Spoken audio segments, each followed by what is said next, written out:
बिस्मिल्लाहिर्रहमानिर्रहीम, अस्सलाम वालेकुम, गुड इवनिंग एंड नमस्कार टू एवरीवन। मैं हूं फ़खर यूसुफजई और आप देख रहे हैं debate with Fakhar. Debate with Fakhar में आज हम लोग बात करेंगे कश्मीर के हवाले से। इंडियन साइड का जो कश्मीर है वहाँ पर क्या चीज़ें चल रही हैं। शाह महमूद कुरैशी साहब की एक स्टेटमेंट भी आया है उस हवाले से, स्पेशली कश्मीर पे अक्सर इमरान खान साहब को हम सुनते हैं और आप लोग भी यकीनन सुनते हैं। शाह महमूद कुरैशी हमारे फॉरेन मिनिस्टर जो हैं पाकिस्तान के, वो भी अक्सर बात करते हैं।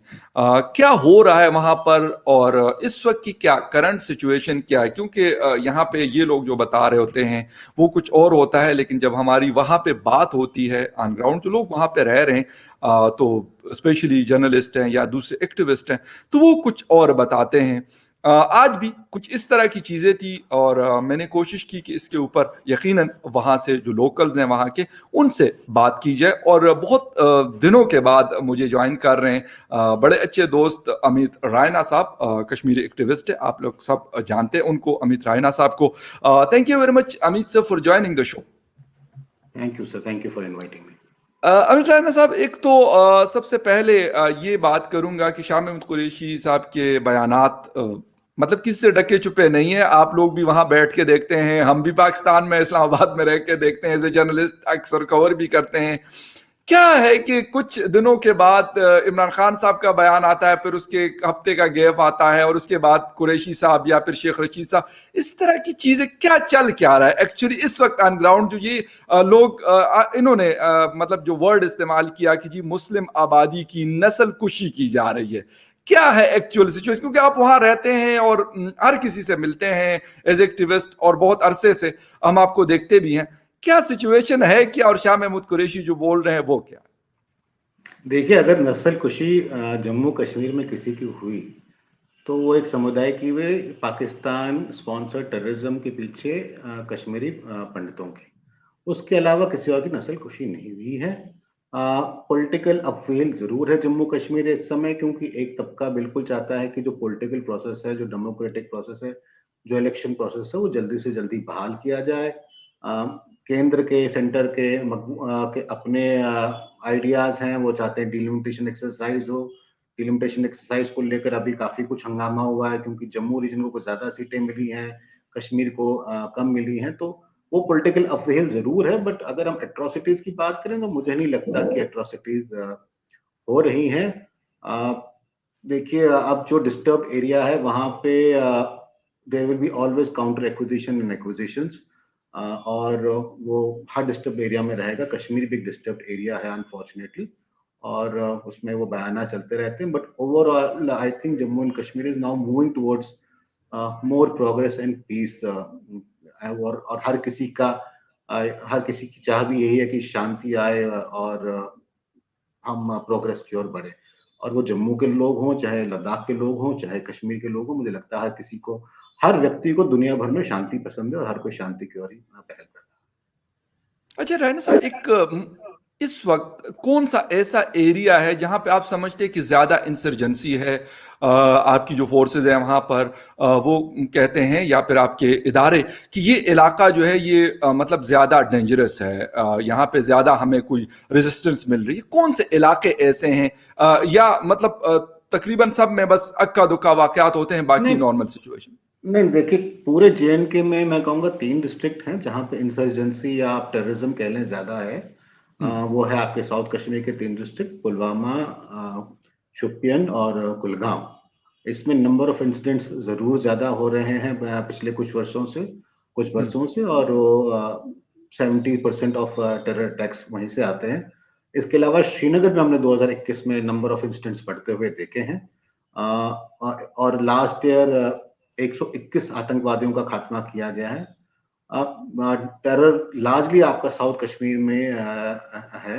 इन, इन बात यह है कि in spite of north Kashmir being closer to LOC, south Kashmir से टेरर के मामले ज्यादा आ रहे हैं, तो ये थोड़ा वरीइंग है ये इंडियन सिक्योरिटी फोर्सेस के लिए, जम्मू कश्मीर पुलिस के लिए। मगर साथ साथ ये भी बताना चाहूंगा कि जो जमात इस्लामी है, जो अब एक बैंड ग्रुप है जम्मू कश्मीर में, उसका फुट होल्ड साउथ कश्मीर में ज्यादा है। तो इसलिए आपको जो जिहाद करते हुए लोग दिखते हैं वो आपको ज्यादातर साउथ कश्मीर से मिलते हैं। अदरवाइज रेस्ट 20 डिस्ट्रिक्ट्स में 3 डिस्ट्रिक्ट्स हैं जिन्हें मैं कहूँगा डिस्टर्ब हैं, उसके अलावा 17 ऑलमोस्ट नॉर्मल की ओर। अच्छा अच्छा रायना साहब, एक तो ये आपने बात बताई कि 3 डिस्ट्रिक्ट आपके ऐसे हैं कि वहां पे है, लेकिन 2021 की बिल्कुल आपने बात की और मैं इसी के ऊपर आना चाह रहा था कि 2021 में जिस तरीके से श्रीनगर में स्पेशली आम लोगों को टारगेट किया गया, ये क्या मतलब क्या ऐसी चीज हो गई? ठीक है, फोर्सेस के ऊपर तो अटैक्स होते हैं क्योंकि दोनों साइड से फोर्सेस का काम है हालात को कंट्रोल करना, दूसरे तरफ का जो ग्रुप है वो कहते हैं नहीं जी हमने तो आपसे आजादी लेनी है, दोनों एक चीज चल रही है। बट आम लोगों को काफी टारगेट किया गया, इसके पीछे क्या कोई मतलब पता चला है अभी, क्योंकि 2-3 महीने हो गए इस बात को, कि क्यों ऐसा मतलब ऐसी चीजें हुई हैं श्रीनगर में स्पेशली? देखिए, after abrogation of article 370 J&K में काफी बदलाव आए हैं, काफी बदलाव आए हैं। और बदलाव पॉलिटिकल लेवल पे भी हैं, सोशल लेवल पे भी है, इकोनॉमिक लेवल पे भी हैं, और जो टेरर लेवल है उस पे भी काफी कंट्रोल आ चुका था। तो कहीं ना कहीं टेरर ग्रुप्स को लग रहा था कि अब वो मार्जिनलाइज हो रहे हैं, जी। और जब एक टेरर ग्रुप को लगता है कि वो मार्जिनलाइज हो रहा है या उसका स्टे नहीं है, उसका दबदबा नहीं है, तो उसको ऐसा कुछ ना कुछ करना पड़ता है जिससे वो वापस न्यूज में आए। और अनफॉर्चुनेटली उन्होंने वही किया जो काफी सालों से काफी टेरर ग्रुप्स ने नहीं किया था, माइनॉरिटी किलिंग। और ये पाकिस्तान का डेस्परेशन मैं कहूंगा, क्योंकि बीच में पाकिस्तान ने भी कहीं ना कहीं डिसाइड कर लिया था कि माइनॉरिटी किलिंग हम जम्मू कश्मीर में नहीं करेंगे, क्योंकि वो एक जो एंटी इस्लामिक सेंटिमेंट्स ग्लोब में थे, स्पेशली आफ्टर 9/11 जिहाद को लेकर, वो उसको उनके अगेंस्ट जाता है। मगर डेस्परेशन अब पिछले 2 साल में ऐसी आ गई है कि क्योंकि टेरर पे कंट्रोल आ गया है, लोगों का प्रोटेस्ट नहीं दिखा उनको।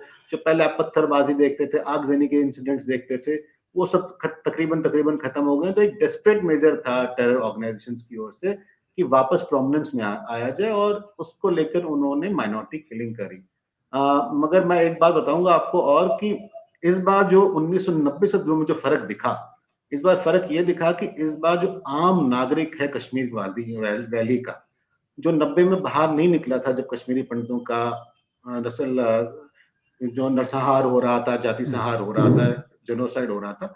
बट इस बार कश्मीरी मुस्लिम पॉपुलेशन बाहर आई प्रोटेस्ट में, और उन्होंने कहा कि आपको ये लड़ाई लड़नी है, लड़िए, मगर इसमें जो हमारे माइनॉरिटी ब्रदर्स एंड सिस्टर्स है, आप उन पे अटैक नहीं कर सकते।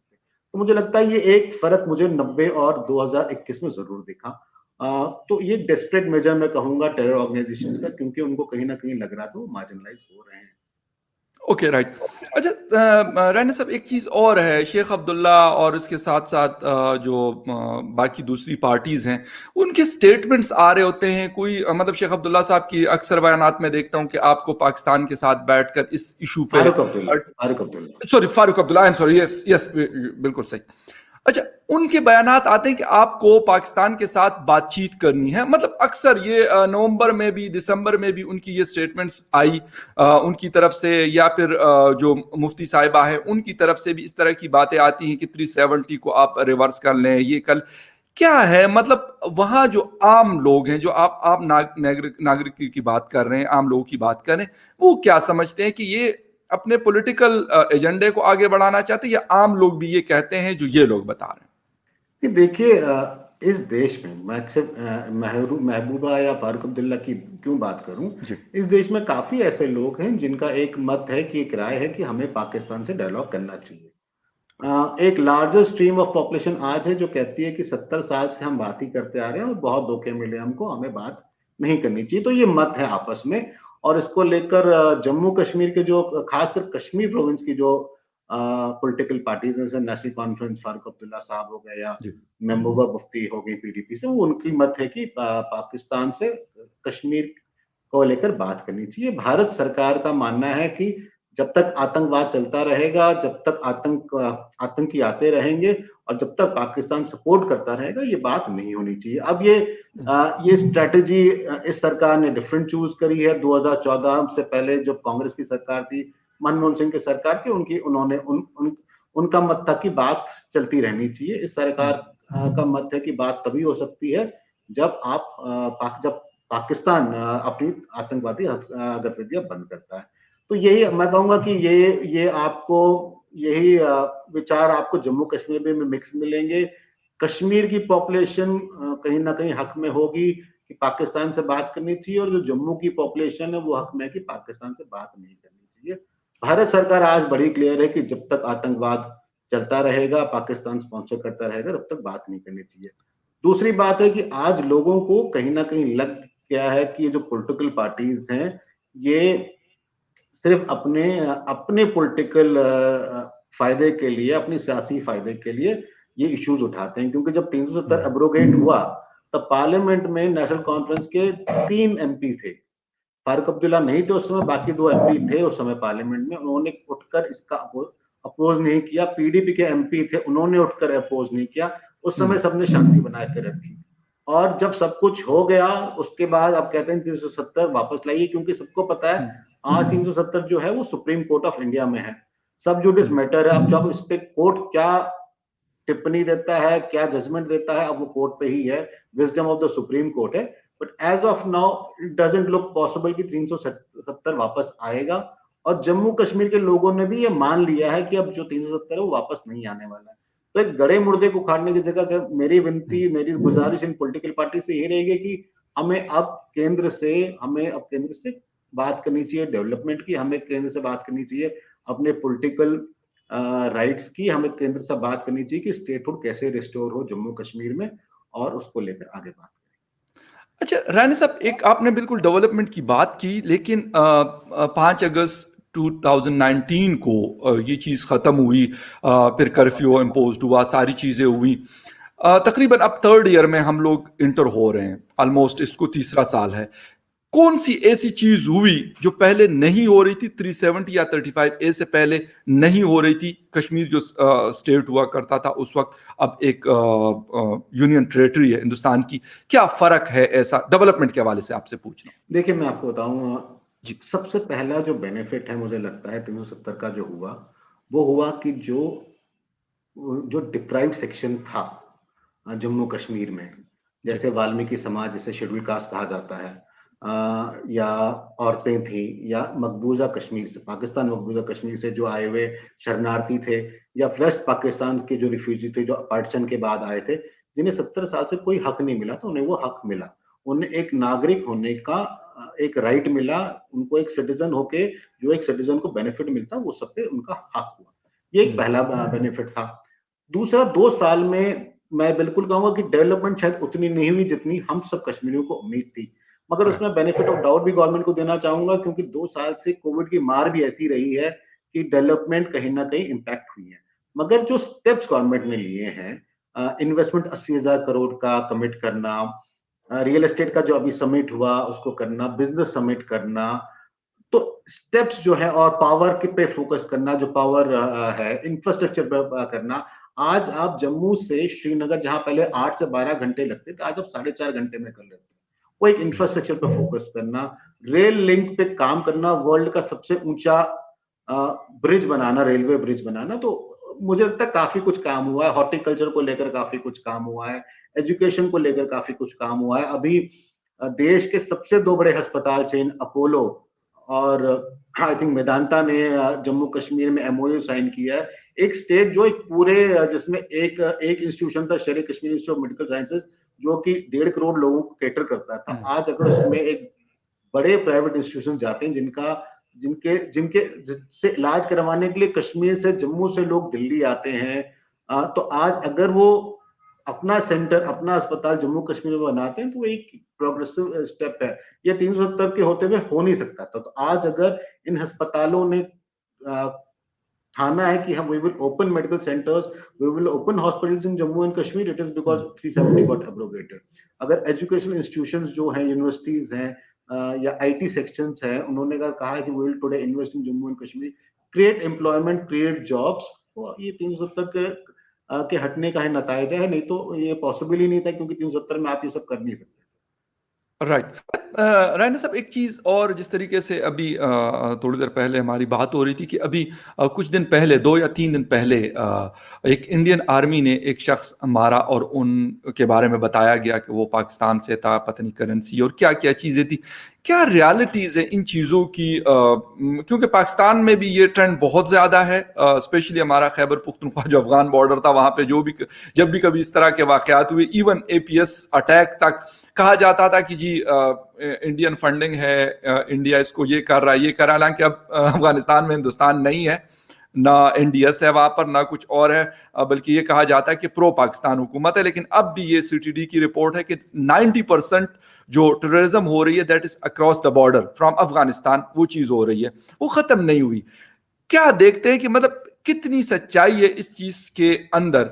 मैं ये नहीं कहता कि ऐसी चीजें पहले नहीं हुई, बिल्कुल हुई हैं, शायद बहुत ज्यादा हुई हैं, लेकिन इस वक्त जो सिचुएशन है स्पेशली पाकिस्तान की इंटरनल, उसमें इस तरह के स्टेप्स, मतलब आपको लगता है कि पाकिस्तान इस तरह की अफोर्ड कर सकते हैं? क्योंकि पहले ही काफी हालात बिगड़े हुए हैं, फाइनेंशियली हम खराब हैं, महंगाई बहुत है, एफएटीएफ ने हमें कस के रखा हुआ है, इसके बाद फिर इस तरह की चीज करना। देखिए, आपने इस डिस्कशन की शुरुआत ही शाह महमूद कुरैशी से करी, जी जी और मैं आज उनका वो प्रेस कॉन्फ्रेंस देख रहा था जिसमें वो अपनी बड़ाइयां कर रहे थे 2021 में क्या अचीवमेंट करी उन्होंने। जी जी वो बिल्कुल। ये बताना भूल गए कि सऊदी ने जो लोन वापस लेके और हार्शेस्ट कंडीशंस पे दिया, वो किसकी गलती थी। जी टर्की ने बीच में कश्मीर पे बोलना बंद कर दिया, वो किसकी गलती थी। जी जो बाइडेन ने आज तक इमरान खान से बात नहीं करी, वो किसकी गलती थी। वो अभी सऊदी एनवॉय के सामने जूते लेकर बैठे हुए थे, वो किसकी गलती थी। उसके बाद फिर वो कश्मीर की बात करते हैं और कहते हैं जी हमने इसको हर जगह रखा। अगर आपने हर जगह रखा तो कहाँ ना आपको ओआईसी से सपोर्ट आया, ना यूएन से सपोर्ट आया, ना कहीं से सपोर्ट आया। हम्म, मलेशिया और टर्की को छोड़कर, जिसमें अब टर्की भी बात नहीं कर रहा कश्मीर की। आप तो ये सवाल कहीं ना कहीं पाकिस्तान एस्टेब्लिशमेंट को और पाकिस्तान जो डीप स्टेट है, जो पाकिस्तान जी आर्मी, उसको देना पड़ेगा कि क्या वो आज अफोर्ड कर सकते हैं इस टेररिज्म के कॉस्ट को लेकर। हम्म, अफगानिस्तान में मेडल करना, कश्मीर में मेडल करना। आज आपका डेट चाइना में ट्रिपल हो चुका है जो आपको चाइना ने दिया था। आज जी आप एक ऑलमोस्ट बैंकरप्ट कंट्री हैं। तो क्या जरूरत है आज एक डीप स्टेट पाकिस्तान को इस कश्मीर में इन्वॉल्व होने की? 70 साल, देखिए ये अगर 1 साल की बात होती, 2 साल की बात होती, तो समझ सकता। हम्म, 70 साल से पाकिस्तान का डीप स्टेट और पाकिस्तान का स्टेट दोनों इन्वॉल्व है कश्मीर में, टेररिज्म में, इंसर्जेंसी में। और कहीं ना कहीं उनको लगता है कि अगर कश्मीर का मसला सॉल्व हो गया तो पाकिस्तान आर्मी का जो वजूद है कहीं ना कहीं वीक हो जाता है। क्योंकि आज पाकिस्तान आर्मी पे जो इतना स्पेंडिंग है, हम्म, या इतनी लिबर्टी है, या इतना इंटरफेरेंस है पॉलिटिकल पावर पर, वो इसलिए कि कहीं ना कहीं आपने हिंदुस्तान का डर बिठा के रखा हुआ है पाकिस्तान के सिविलियंस पे, कि Hindustan does not want to see a Pakistan, it wants to annihilate Pakistan back into India. मुझे लगता है 71 में कहीं ना कहीं क्लियर हो जाना चाहिए था कि हमने बांग्लादेश नहीं लिया, इस पाकिस्तान में अपने में मर्ज नहीं किया। हम्म, we today recognize the existence of an Islamic state on both our western front and eastern front, and we have accepted the partition. Pakistan वो कहीं नहीं एक्सेप्ट कर पाया है। और आज भी अगर वो कहता है कि Kashmir is unfinished agenda of partition, it means it wants to keep the issue alive. और मैं तो हर बार कहता हूं, और आज आपके माध्यम से भी पाकिस्तान के लोगों को कहना चाहता हूं कि मैं I will personally support referendum in Jammu and Kashmir, but Pakistan has to fulfil the first step of that referendum. The first step of that referendum is कि Pakistan has to vacate all the areas under its occupation. आप गिलगिट बाल्टिस्तान खाली करिए, आप Pakistan occupied Kashmir खाली करिए, जो China को आपने एरियाज दिए वो वापस लीजिए, और I will be the first person who will support referendum in Jammu and Kashmir. But hmm, Pakistan can not ask India to honour something which it has to first fulfil, उसके बाद इंडिया ऑनर कर सकता है। पहला कदम तो पाकिस्तान को उठाना, उसके बाद हिंदुस्तान से सवाल पूछा जा सकता है कि आप रेफरेंडम क्यों नहीं करा रहे। तो कहीं ना कहीं मंशा नहीं है पाकिस्तान की कि ये हालात सुधरे।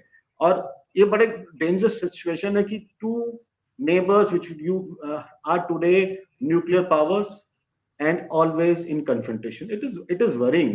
It is fine to have a nationalist attitude, but it is worrying कि कहीं ना कहीं हम एक दूसरे पे न्यूक्लियर बंदूकें ताने खड़े हुए हैं और अपनी एनिहिलेशन की बात कर रहे हैं।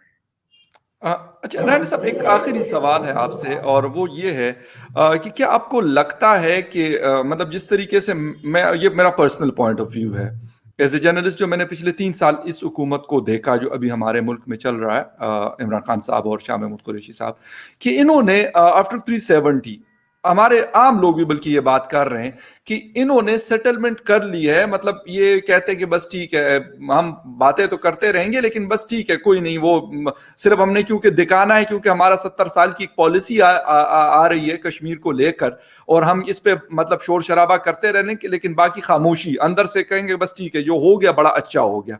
तो ऐसा आपको नजर नहीं आता? हम तो ये मेरा जाती ख्याल भी, और यहाँ ज्यादातर लोगों का पाकिस्तान में ये ख्याल है कि नहीं, ऐसा नहीं हुआ, बस वो कहते हैं यार बस ठीक है, कश्मीर का मुद्दा ही साइड पे हो गया, 370 हो गया, 35। तो आप एज ए कश्मीरी, आप क्योंकि वहां पे बैठे हुए, तो आप पता नहीं मुझसे इत्तेफाक करते कि नहीं, लेकिन आपका पॉइंट ऑफ व्यू इस पे मैं चाहूंगा। मैं फिर से सवाल समझना चाहूंगा, ये मैं मैं समझ। ये वो ये कहना चाह रहा हूं कि हम लोगों का ख्याल है, पाकिस्तान में रहने वाले लोगों का, कि इमरान खान ने कश्मीर के मुद्दे से ना दस्तबरदारी इख्तियार कर ली, उसको छोड़ दिया। बयानात तो वो दे रहे हैं, इसमें कोई शक नहीं, यूनाइटेड नेशन में भी बोल रहे हैं, यहाँ पे भी जब कभी तकरीब में जाते हैं तो कहते हैं कश्मीर में ये हो रहा, कश्मीर में हो रहा, लेकिन ऑन ग्राउंड और प्रैक्टिकली उसके लिए शायद उस तरह के इकदाम कुछ भी नहीं। कि आपने ओआईसी का जिक्र किया, पहले ओआईसी हमारे साथ था, अब नहीं है। तुर्की हमारे साथ था कश्मीर पे, अब नहीं है। सऊदी अरेबिया ने बिल्कुल हाथ उठा लिया, वो कह रहे नहीं, हम बिल्कुल नहीं बोलेंगे कश्मीर के इशू के ऊपर। तो ऐसे लगता है कि अंदरूनी खाना नहीं कुछ नहीं सेटलमेंट हुई है। नहीं नहीं, देखिए पाकिस्तान, जी। मुझे नहीं लगता कश्मीर का इशू छोड़ने वाला, because okay. It impact the existence of certain agencies with in Pakistan अगर कश्मीर का इशू न्यूट्रलाइज होता है। ओके।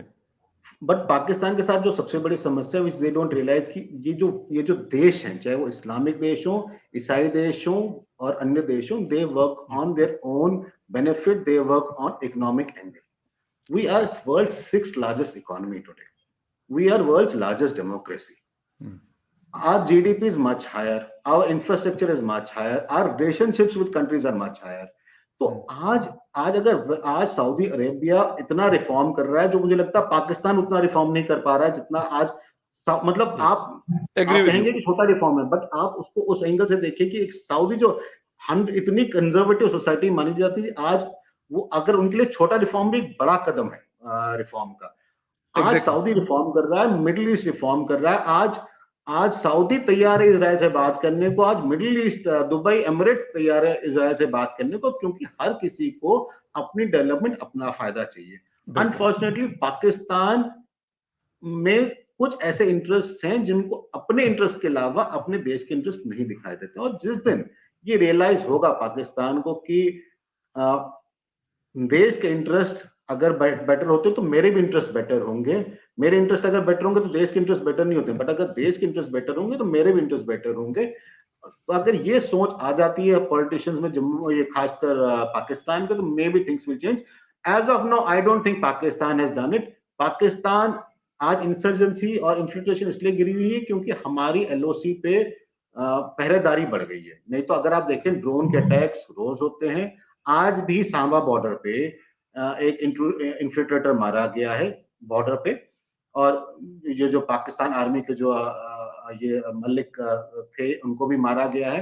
और आपके ड्रोन्स आ रहे हैं, आपके नारकोटिक्स आ रहे हैं पाकिस्तान से, तो कहीं ना कहीं वो पाकिस्तान इसको खत्म नहीं करना चाहता। आई थिंक पाकिस्तान के आज एक डिप्लोमेटिक पुश नहीं है और इकोनॉमिक पुश नहीं है कि वो इसको लार्ज स्केल पे कर सके। इसलिए शायद इमरान खान स्टेटमेंट तो दे रहे हैं, बट उसको उसको एग्जीक्यूट नहीं कर पा रहे हैं, बिकॉज उनका डिप्लोमेटिक सपोर्ट नहीं है ग्लोबली, और उनके पास फाइनेंशियल पावर भी नहीं है आज की उसको लार्ज स्केल पे मैनेज कर सके। बिल्कुल, एक बात आपकी आखिर में रायना साहब, बिल्कुल मैं आपसे एग्री कर रहा हूं कि पर्सनल इंटरेस्ट को आगे रखा जाता है, और जो पब्लिक इंटरेस्ट है, मैं नेशनल इंटरेस्ट भी नहीं वर्ड यूज कर रहा, मैं पब्लिक इंटरेस्ट कहता हूं, कि पब्लिक इंटरेस्ट को साइड पे रखा जाता है और पर्सनल इंटरेस्ट को आगे किया जाता है, और जिसकी वजह से फिर ये सारी चीज़ें जो आज हम देख रहे हैं या हम भुगत रहे हैं as a Pakistani nation, as a Pakistani citizen, तो वो बड़ी भयानक किस्म की है। और हमारे दोस्त ममालिक हमसे साइड पे हुए मुख्तलिफ चीज़ों की वजह से। और एक चीज़ मैं बिल्कुल एंड में मैं ऐड करूँगा, वो ये है कि पाकिस्तान में ये बात बड़ी ओपनली अब कही जा रही है कि हिंदुस्तान की डिप्लोमेसी हमसे बहुत अच्छी रही है, इसीलिए आज रियासत के अंदर पाकिस्तान का इन्फ्लुएंस नहीं है बल्कि न्यू दिल्ली का इन्फ्लुएंस है। इसी तरीके से अबू धाबी की अगर हम बात कर लेते या बाकी मतलब ओआईसी कंट्रीज की या मुस्लिम ममालिक की बात करें, तो वहां पे जो इन्फ्लुएंस है वो पाकिस्तान से ज्यादा हिंदुस्तान का है, और ये यकीनन एक बड़ा सक्सेस है उन लोगों के लिए। और मैं कहता हूं कि हमें सीखना चाहिए इन चीज़ों से, और हमें अपनी चीज़ों को बेहतर करने के लिए बांग्लादेश से, हिंदुस्तान से, इवन मैं कहता हूँ भूटान और नेपाल की जो चीज़ें अच्छी हैं उसको अडॉप्ट करना चाहिए। देखिए, रायना हिंदी में साहब। कहावत जी है, जी जी जी। दूसरों के गुण और अपने अवगुण देखिए। तो मतलब मुझे लगता है कि हमको भी, हिंदुस्तान को भी, किसी भी देश को, किसी भी व्यक्ति को दूसरों की अच्छाई देखनी चाहिए और अपनी बुराइयां देखनी चाहिए और अच्छाइयां सीखनी चाहिए। और बिल्कुल सही। एंड कहीं से भी आए, उसमें क्या है। Absolutely right. Bilkul. I 100% agree with you. Rana साहब, thank you very much for joining the show and thank you very much viewers for watching Debate with Fakhar Yusufzai. किसी और डिबेट में फिर मिलते हैं. Take care and bye. Thank you.